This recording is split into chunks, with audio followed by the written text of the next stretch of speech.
Hey guys, how's it going? I appreciate y'all tuning in. I know we're starting a minute late, um, but uh, we're gonna give it a couple minutes for everyone to get started. So if you're on, go ahead and say hello so I can hear you. What's up, Ramiro? How you doing, buddy? Patrick, Susan. Yeah, I appreciate y'all coming. Um, you know, it's it's really good to see y'all. I know this is kind of last minute, but I really wanted to get on here and talk a little bit about uh, my cancer journey and the path that BailaCura kind of started. So a lot of people have been to BailaCura for a few years now, and y'all have been to our 2017 festival all the way to last year. We're unfortunately not going to have the in-person event this year just due to the coronavirus pandemic, but we're still having a fun virtual event that I know is going to be a great. But yeah, we're going to give it a couple more minutes and let one or two people jump on. Ramiro, I hope you've been doing good, buddy. I haven't seen you in what, 8 months? I think it's been since our last JP dance practice. But yeah, I mean, BailaCura from 2016 is when we started, and so next year it's going to be a half a decade.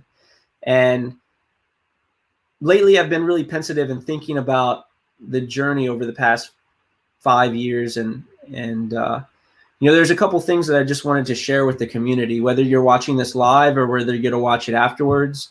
There's just a couple. There's quite a few learning lessons and life lessons that I've been lucky to really understand just due to the past 4 years. So I know a lot of y'all know that I was in the military, so I wanted to give some background just so people understand what led us, the BailaCura team, to have what we have, the community. So in 2009, I enlisted in the National Guard. This was during while I was attending undergrad at NC State University. I was studying political science, and one day I walked into the foreign language office and decided I wanted to major in another language. So I put my hand over my eyes and I pointed to the list of languages that they offer and landed on Spanish. So it was cool because I had taken Spanish in college a lot, so I had already a pretty good foundation. In the military, honestly, they don't care what you major in as long as you have a degree. It could be in underwater basket weaving, and they're just happy. And so I commissioned. Well, let me go back. So I enlisted in the National Guard in 2009, and I went to basic training. This is me on the left. Here is my battle buddy Bats, and then that's me. We're behind a water cooler. I think this was sometime in the summer. And then this is me and my younger brother and my mother, Mitchell, when I graduated. This was November 2010, I think. And shortly thereafter, I joined the Army ROTC component at NC State University. And yeah, that was it. I was dead set for the rest of my life on being in the military. I think there's a lot of people who they are really dead set on something in life, and then something happens. It's a catalyst in their lives, and then they change. And it's not that they change for good or bad, but I think that one of the constants, the only constant in this world, is that things change. And so in undergrad during ROTC, I had some awesome times with some great friends. These are some photos from then. In the middle, that was at Air Assault School with my buddy Ben. And then on the right, those are actually photos from when I was in Eastern Europe.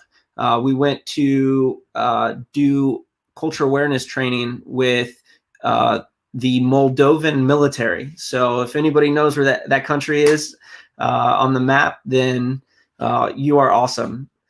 and we had a really good time. We met with their military. It really opened my eyes up because up until that point, I had really only known the U.S. military, and so being able to see how other militaries function. So that picture right there is a Russian tank that we're all standing on, and then on the left-hand side, that's from a time when I was at a summer training course with some friends, and we were having a really good time, about to graduate from that training course. And so in 2013, I commissioned with political science and Spanish from NC State, and commissioned as a military intelligence officer, branch detailed to the infantry. So you can see on the top right, that's my parents, and Lieutenant Colonel Wheeler, who swore me in. And then on the right, you can see our graduating infantryman basic officer leader course class, and you can see that was 2016. So, up until this point, I honestly believed that I was going to be in the military for the rest of my life. I think one of the weird things is that we think we're going to do something, and then, like I said, there's going to be a catalyst and something comes up. And so I was stationed with the 82nd Airborne, having a great time. You can see here I earned the expert infantryman's badge, and then my mom came for all airborne week, and she's holding a machine gun, something she had never seen in her life. So that's pretty cool. And so then in 2015, I was going to get my annual physical for the Army, and my physician assistant palpated my neck and felt a kind of like a solid mass. So that night they told me go to Womack at 2 a.m. and I got an ultrasound, and then from there immediately transferred to UNC, the ENT clinic. And I didn't really think of it as much. I think we were going to some training exercise, so I was more focused on like, why am I going to the hospital, and how do I get back to my unit and keep being a soldier. Well, it turns out that I had cancer, and I think that's one of the weird things that nobody really expects. Nobody's sitting in the office and expecting the physician to say that. It just happens, and you're never ready for it. But I remember when that happened, at first I was like, come again? Say, wait, what? And he's like, so there was cancerous tissue. So we're gonna need to see you back here, and we're gonna need to cut out more from your neck, and you're gonna have to go through radiotherapy. And it's interesting because at that point, I kind of thought of myself as invincible in a lot of ways. I never really imagined that something can happen to me. At that point, I was jumping out of airplanes and being an awesome, at that time, an infantry officer. And then I was diagnosed with cancer. And at that time, I did what I think any person in the military would do, is you just you suck it up and you just make the best of it, and you try to focus on the things that you can control. And so that's what I did. That November, I went through more surgeries and radiotherapy, and a month after convalescent leave, I told my commander at the time, I don't know if he remembers or not, but I walked into his office, Major Rhodes, and at the time, now Lieutenant Colonel Rhodes, but then Major Rhodes, and walked into his office and said, "Sir, I want to jump out of an airplane again." And I think 2 weeks later, we were doing a nighttime airborne operation and jumped out. And I remember walking with Major Rhodes, and it was freezing and it was cold, and it was just different. It was not 6 months later, and I just felt completely different. It's an indescribable feeling when you have something happen to you. You until you have something so drastic happen in your life, you never really are ready for it, and you never really understand the effects until you're reflecting on it later. And I remember talking to him, and he told me about some experiences that he had in his life, and he told me about what he would do, and gave me some really good advice, because I was young. I was 25 at the time. I'd never gone through something this serious in my life. And so after that airborne operation, I told myself that I wasn't going to let it stop me. I wasn't going to let it affect me. And so I distinctly remember I signed up for a marathon. I had never run a marathon in my life. I don't think I've ever run more than 13 miles at the time, but I decided to run a marathon. And so this was one of my coping mechanisms. So I signed up for the All-American Marathon, and 2 months later, I ran it. And you can see on the right, you can see the mile 26 mark. I don't know if anybody run a marathon, but it is so long, and I hadn't trained for it. I had just done radiotherapy and my body would just, it was a horrible decision at the time. But at the time I was grasping on anything that I could to prove that I was in control of myself. I was in control of the cancer. I was in control of my destiny.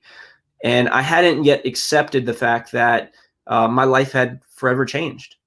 I wanted to pretend that it hadn't. I wanted to pretend that cancer didn't change my life.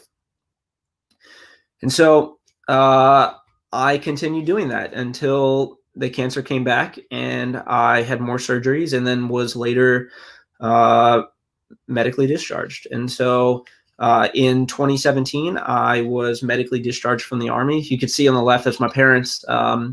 They took me out for my retirement day, the day of my retirement, and family friends, Todd and Cynthia, they're dancers. I'm sure some people know who they are. They helped. Well, really, Todd did most of it because he's an excellent woodworker, but he helped me create that flag box, and we put my retirement flag and the name and my dog tags that I wore throughout my whole military journey, and gave it to my parents. And at the time I was really lost, and I'm sure there's people listening to the stream that can understand what that's like. You've had something happen, whether it's the loss of a loved one, the loss of your parents, maybe it's your own medical diagnosis, but you just kind of handle it, and you don't really think about it at the time. It's not until years later that I think we really understand how the hard things in our life really affect us. And so that's kind of where BailaCura came in. So I don't know if anybody remembers this. This is from 2017. This was our first BailaCura dance festival. And honestly, like, I've been thinking, as I was going through old photos, and I was thinking back, and I'm honestly proud, because I honestly believe that our team is amazing. The people who have been our team, the people who are still on the team, and the future people that will be a part of our team. I mean, these are people who, they don't get paid. The people that are a part of BailaCura that put it on, nobody gets paid. And we do all of this. I mean, there's a year-long worth of planning. We'll talk about that in a little bit later, but there's so much that goes into it. People sacrifice so much, and it's all for a good cause. And so, now that I've talked a little bit about my background and military journey, I think people can understand that, BailaCura came up because of the fact that dance for me was something that was healing. Dance for me was something that was allowed me to kind of deal with the things in my life that I hadn't experienced before, the things that I needed a way out. I needed a way to kind of focus that negative energy. There was a time where I think I was a borderline depressed. I think if anybody's diagnosed with cancer, you're gonna have bad thoughts. And one day I told myself that I was going to wake up every single day and look at myself in the mirror first thing and smile. And so every day after that, until I came to grips with my cancer, that I looked at myself every morning and I smiled to myself. And some mornings it didn't come easy. Some mornings it was really difficult. But I can say that from the first moment that happened to there afterwards, just the simple fact of looking myself in the mirror and smiling has completely revolutionized the way I see myself, the way I see my day, the way I see my family, my interactions. And so I wanted to show a few pictures up from our first planning team and our first event. You can see here the Beto. he does an annual kind of recording for his dance company. And this year he just selfishly was like, you know what, let's advertise BailaCura. You can see in the bottom left-hand corner there we have Daryl, and this is our first sign. And this was Port City Salsa Splash.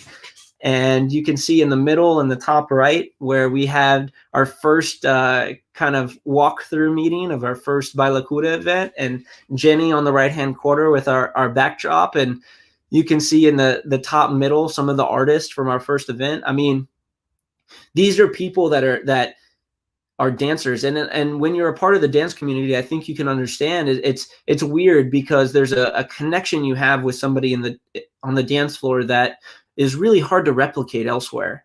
When you ask someone to dance and you smile with each other, you interact, and you just have a good time. There's a bond, a spirit de corps, if you might, that is really just it's unspeakable, and it connects you permanently. I mean, there's people that I met when I first started dancing, and people who I see now, and every single time I just want to go give them a hug and go dance with them. It's really hard to replicate that atmosphere and that environment. And the people that you see here that are a part of it, that started, they selflessly just started supporting me. They started selflessly supporting BailaCura and the cause, and without them, none of this would be possible. So, for all the people that are listening, and the people that have been a part of it, and the people that are currently a part of it, I mean, you're the reason why this is all possible. And so this was our first year. I selected these photos. You can see on the top right-hand corner, that's actually my favorite memory. So if people were at the gala, I think we had 150, 180, or 200. I can't remember exactly. But if you're at our gala in 2017, our first charity gala, you might remember the cute little Lorelei and her mom and Dr. Alexander on stage. And when I had cancer, one of the recurring themes that I always thought about was, what if I wasn't 25?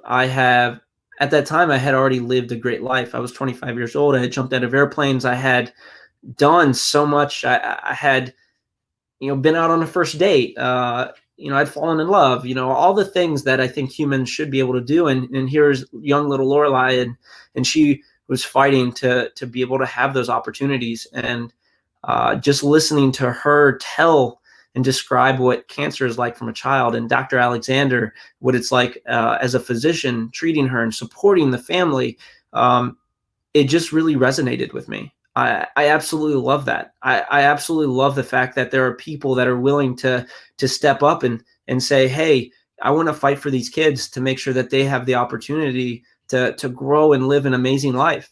And that's honestly why I want to be a physician. And then you can see Daryl in the bottom corner. It's weird. I know a lot of people know Daryl, have danced with Daryl, and see his serious side. But I can say that Daryl is honestly a great person, and he has supported me from the beginning. In 2015, I had scars on my neck, and I was at a dance social, and Daryl came and sat next to me, and he said, "So what's the scars on your neck?" And anybody who knows Daryl, you know how direct he is. And when he said that to me, it kind of took me back at first, because I had these at the time. You can see now my scars are a little dimmer, but they were at the time very pronounced and fresh. And he obviously knew that I had gone through something. I didn't know he was a physician at the time. And we started talking, and I told him about how I was going through cancer and I was in the military, and he kind of helped frame my diagnosis for me. And while on the beach at Port City Salsa Splash, I'm going to go back here. You can see in the bottom left, the year before that, I had kind of off joked to him and said, hey, it'd be cool if there was one of these dance festivals that, gave the money for cancer research. And he told me that I wouldn't do it. And of course, he knew my personality and said, and knew that would be the fuel so that I would do it. And looking back, it's funny, but we made it happen. And you can see all the performers after their first gala performances, and that honestly was a great year. You can see the picture here from all the people that attended, and it's just, I don't know. Sometimes when I look back, I just can't believe that this has all happened. And so that year we had raised almost $13,000 for UNC and donated to pediatric cancer research. And, that was just the start. I honestly believe that BailaCura has so much potential because BailaCura, it's using the power and passion of dance. Dance is so beautiful, so healing. Dance can connect people. I can have a horrible day and step on the dance floor and look at someone and dance with them, and all the problems that I had are suddenly gone. There's very few things in life with that raw power to completely change your life. And we're going to do it. And this is just the beginning. 2017 was just the beginning. And so one of the other things that BailaCura, there were so many photos to choose from. I just choose some random ones, but since 2016 and we started it, I've developed so many good friends. And I think this is one of the beautiful things of the dance community. It's connected with people who are so awesome, and they just love to dance. You can see Milton here, and Jonathan and Michael and Yami and her husband Ruben. And you can see here Eric, man, Eric, what a soul. If you know Eric and you know his dance festival, Atlanta Salsa Bachata Festival, you know how selfless this man is. You can see here from one of our galas and from last year, our flash mob with Lulu and Crystal and everybody that came out. And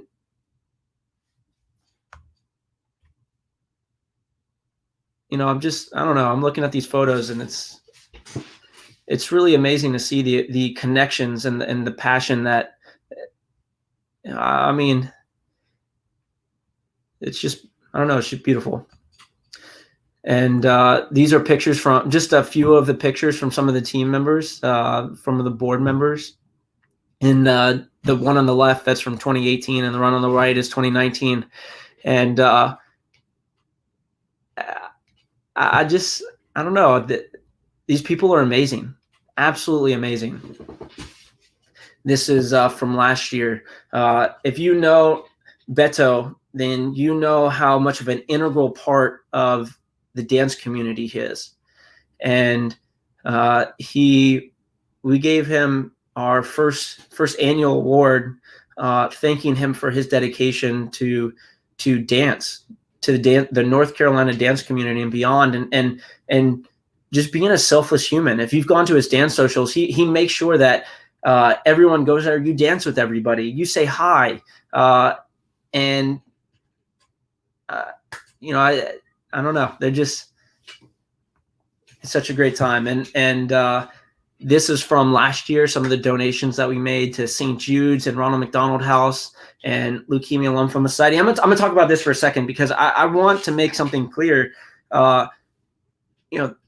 All these people that are involved, all these people that you see here, they just want to do good in life.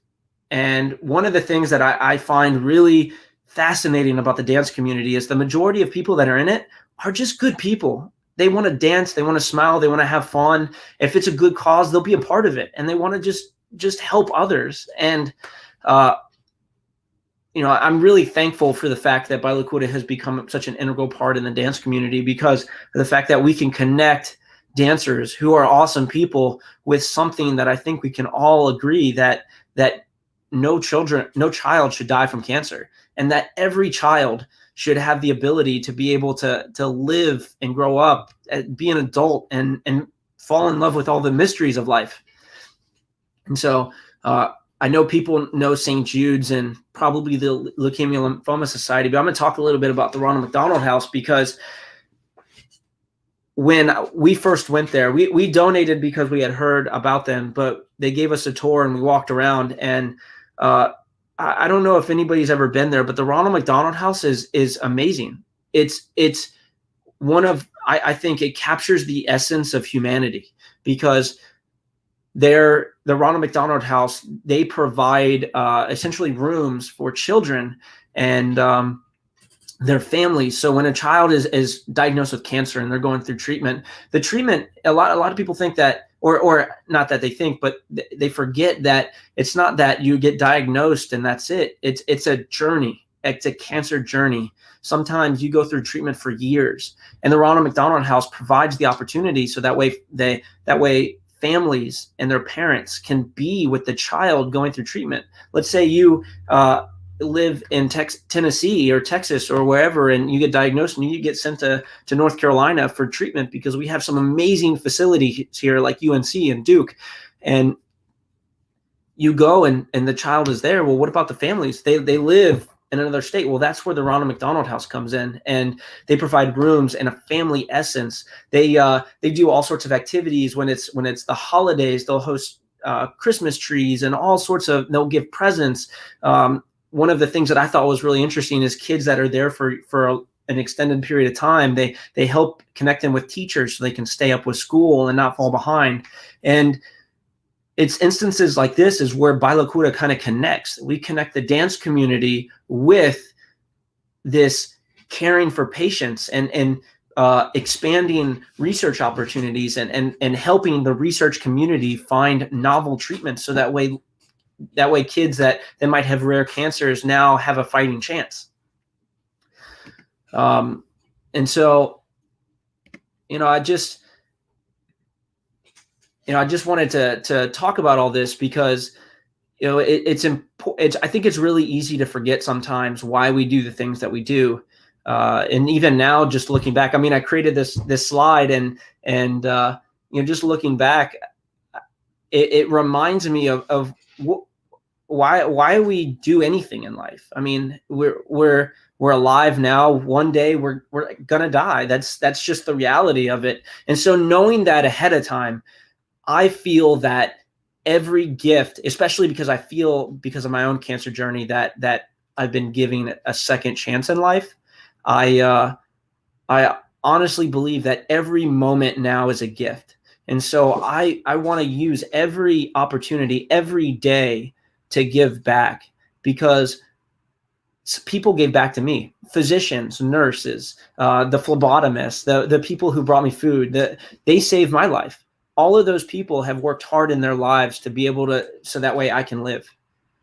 And that's where I think my role as a physician and my role in BailaCura and BailaCura's role is to connect the dance community, the power and passion of dance, with the ability to provide for future patients, to provide for people that otherwise would not have it. And yeah, I really think that BailaCura is something just absolutely special. And all the people that have attended in 2019, 2017, or 2016, 2017, 2018, 2019, like, thank you. Thank you from the bottom of my heart, because we wouldn't be able to do this without you. For the people who are organized, I wish that I could sit here and talk for an hour about every single person. I think my voice would go definitely hoarse by then, but the people who make BailaCura happen are amazing human beings. And so if you see one of our board members or you see them, just please give them a hug for me and tell them thank you, because hosting the event takes a lot of effort, a lot of time. We start planning for 2020 back before we had the 2019 event. So over a year and a half of planning to make just a 4-day weekend festival happen. It honestly just,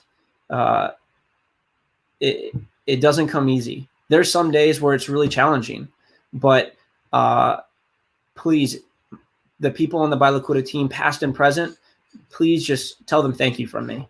And so I guess, I kind of want to maybe end this. If anybody has any, questions or comments, you can type them in the comments about anything about BailaCura. If you have any questions about what we're doing this year, I want to make sure that I can answer them. I think that, it's weird when I'm trying to tell my story. I feel like I'm jumping all over the place. And I guess that's because I don't think of my life as kind of linear. There's so many parts to it that just kind of run concurrently. And yeah, so I appreciate it. I appreciate you being here, Ramiro and Susan. I couldn't see the screen while I was sharing my PowerPoint with pictures. So, for the people that attended, thank you for listening to me. I'm just going to end then by, since I don't see any questions, by talking a little bit about what we're doing for the virtual event. So everybody knows because of the pandemic, we can't host the event. We had everything planned. Artists were already contracted and booked, all the plans for the hotel. We're going to be able to host a 500-person gala this past year. So all the plans from 2020 are now pushed to 2021. So 2021 is happening. We're going to make it happen, and it's going to be amazing. We're still going to do the pool parties. We're still going to do the dancing all night. So for this year, this virtual event, we are working on our main goal this year is to be able to make sure that Ronald McDonald House and St. Jude's and the people that we can support them financially. We want to reach our fundraising goal, which we have a 15,000. We've already, I think, raised like 5 so far across Facebook and Give Lively. If you haven't seen the Give Lively account, go check it out. We've posted prizes. Go check them out on, yes, you can make your own fundraising page. Look below. Let's see. Yes, I forgot where I was at. Make your own fundraising page. Check out the Give Lively. If you haven't seen our website, you can go on there and you can see our schedule. We have dance track. So we're going to have dance classes. I think we're at 7 right now, including a yoga session. More information to be announced. We'll be also having an educational track. So that's something that's also passionate about BailaCura. That something that I'm really passionate about is providing an opportunity, that educational aspect. I want to work. I'm trying to be a physician. So when I first diagnosed with cancer, I didn't know what cancer was. I had no idea. It was this word that everybody throws around that was really horrible that I didn't really understand. And now that I've studied it and studied the physiology, I understand what cancer is, but maybe not everybody. And so we're now offering like an educational track that is going to run concurrently to our virtual event. And we're going to learn from this and we're going to apply that to 2021. And so in 2021, we're going to have more panels and presentations and educational tracks. So that way we can better tie in the dance with the cause. And so we're going to have panels on coronavirus and understanding the implications for the dance community. We're going to have one on women's health. We're going to have one on Cancer 101, Cancer for Non-Scientists. So I'm not going to name them all because we're going to be announcing them shortly. But if you haven't, go to our website, go to the Eventbrite, get your pass for this year. Because of the fact that it's kind of a non-traditional year, we are just asking for a $25 donation. If that's too much and you can give $1, that's cool too. Really thankful for anything, any support that you can give. If you could donate $1, that would be great. If you can donate more than 25, that also would be awesome. But go to the Eventbrite and get your pass, because if you want to take the dance classes, which we have top star headliners that are for the dance classes. We have the best of the best. So if you want to take dance classes, then the only way will be to access through Zoom. And the only way to get the Zoom link is if you register on Eventbrite. $1, $25, $200. It's just any donation is thank you. And And then the panels and presentations will be streamed. So you'll be able to see those. We're going to also have DJ sessions. We have a bachata brunch. Susan and Angel will be putting more information about this soon. I know there's a couple people in the community that have already checked out his brunches. Angel is an excellent chef. I know Danny got it, and she absolutely loved it. I got to see it firsthand 2 days ago. And when I say impeccable food, Angel has a gift, an absolute gift. So we're going to be having a bachata brunch that runs concurrently. This will be a at-home bachata brunch. So we'll be having the brunch portion. So you'll order online, and then, yes, the menu will be released. You'll order it online, and then you'll go pick it up and then have it at home and be able to eat that while enjoying our virtual event. But yeah, I think we're going to be trying to do these story times more often, and we're going to have some where we interview people in the dance community that have been affected by cancer. We're going to interview people on the BailaCura team and understand why they want to be a part of it. What's their story?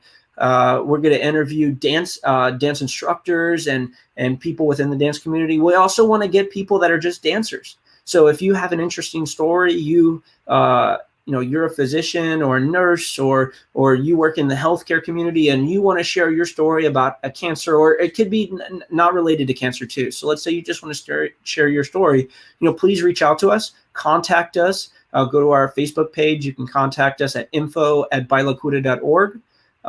But please, we're one community. If there's anything that I've learned from BailaCura is that the importance of community, it's the importance of team, the importance of just people. People are the most valuable asset of any organization. People are the most valuable assets of a dance community, because without people, we have nothing. And so, yeah, with that, I just want to say thank you again for being a part of it. And, check us out soon. Make sure you go to our website and check out the virtual event. But awesome, guys. Well, I hope you all have an awesome rest of your day, and I'll talk to you all soon. Take care. Bye.